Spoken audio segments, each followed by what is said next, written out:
En conclusión, podríamos decir que con la llegada de la gloriosa independencia en nuestro país, hubieron un sinfín de cambios.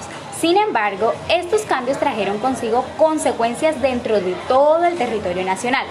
Una de estas consecuencias fue la deuda externa que adoptó Colombia a raíz de todos los gastos que hubieron por la magnitud de la destrucción que se vivió frente a la lucha por esta emancipación, y con ella la desarticulación de la minería y de las plantaciones en las regiones del Cauca.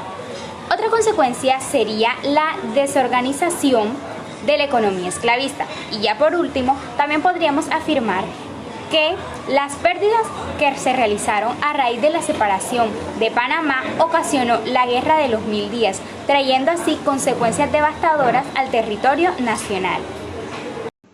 Poder o régimen, Santander siguió un carácter político al estilo progresista, que este le dio un tratado especial a la educación y también desarrolló un carácter político al estilo liberal, como cuando era vicepresidente de la Gran Colombia.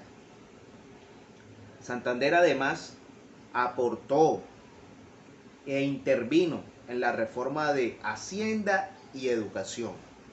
Además de esto, promulgó la educación pública, logró una estabilidad al nuevo Estado, fortaleció y desarrolló las nuevas relaciones al nuevo país. Pero además de eso, fue el primero en demostrar una estructura fiscal. Más adelante te estaré desarrollando el régimen de Santander en la Nueva Granada. Podemos concluir entonces que el declive de Cartagena obedeció en primera instancia a que la ciudad vivía de un impuesto que se llamaba el situado fiscal, que debían pagarle todas las ciudades del virreinato de la Nueva Granada, debido a que la ciudad cumplía una función militar de defensa, lo cual demandaba demasiados gastos. Con la independencia, este impuesto desaparece. Otro factor fundamental consiste en que Cartagena tenía el monopolio de importación y exportación, el cual fue eliminado cuando se estableció la República.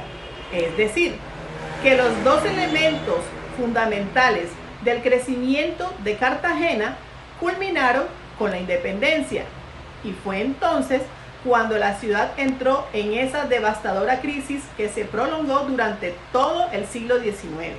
Luego de haber realizado esta fructífera exposición, podemos concluir que la Constitución de 1886, redactada por Miguel Antonio Caro, dio forma a un proyecto político que contrastó en el de 1863.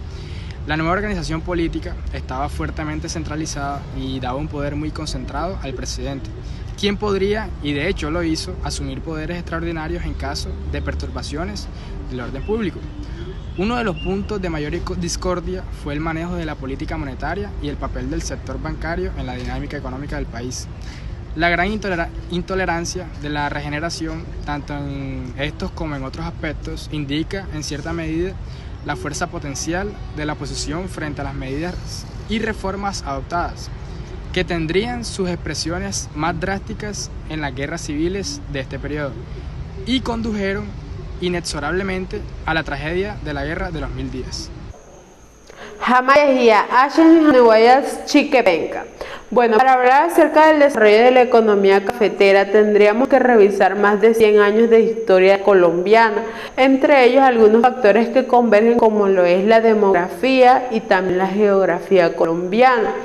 Para el día de hoy podríamos decir que la industria del café es una de las más importantes, por no decir que es la más importante, aunque evidentemente no aporta el 100% de lo que es. Bueno, después de haber culminado estos importantes temas como lo son el sistema de comunicación de aquel entonces, algunos aspectos de la política económica, el desarrollo industrial y el surgimiento del sindicalismo, concluimos que los ferrocarriles fue el sistema de comunicación más importante de aquella época.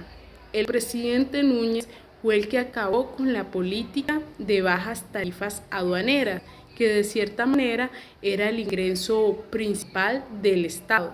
y esto trajo como consecuencia pues mucha pobreza y guerras civiles. Pero también surgieron nuevas industrias, como lo son la industria del cigarrillo, la industria de la gaseosa, la industria de los dulces, entre otras. Podemos concluir que después de la guerra de los 1000 días, el gobierno quedó a la deriva y ahí mismo se tomó la famosa frase la danza de los millones.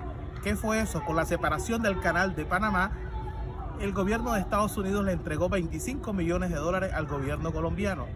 Lógicamente, el presidente Ospina con estos recursos pavimentó determinados sectores de la población, realizó innumerables vías férreas en todo el territorio colombiano.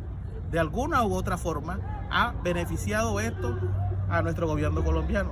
Como segundo tema principal, la hegemonía conservadora fue esa pelea entre ellos mismos, esa discusión estéril que tuvieron estos grandes y próceres de la historia, que terminaron entregándole al Partido Liberal, después de una larga hegemonía, el poder, porque en ese momento iban dos candidatos conservadores contra uno y facilito fueron derrotados por el gran Partido Liberal.